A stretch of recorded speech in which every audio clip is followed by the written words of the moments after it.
यानंतरची बातमी नागपूरमधले अमरावतीच्या मांत्रिकाकडून महिलेवर अत्याचार करण्यात आलेला आहे। नागपुरातल्या महिलेवर मांत्रिकाकडून अत्याचार करण्यात आलाय।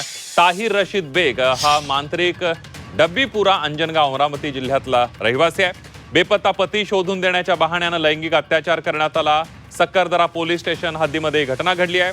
सक्करदरा पोलिसांनी मांत्रिकाला अटक केली आहे। यापूर्वी त्याने किती महिलांचं शोषण केलंय त्याचा तपास आता सुरू करण्यात आलेला आहे।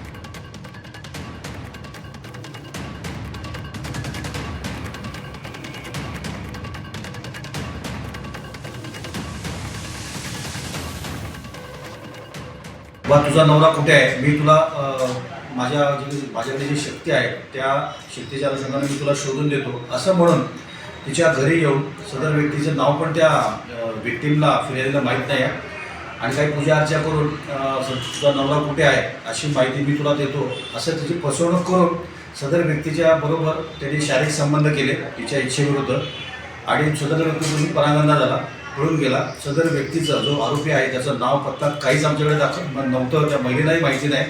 त्या अनुषंगाने महिलेला नंतर सर्व महिलेने झालेल्या प्रकार तिच्या नातेवाईकाला सांगितल्यानंतर सर्व नातेवाईकांनी पोलीस स्टेशनला आले आणि तिने तक्रार दाखल केली।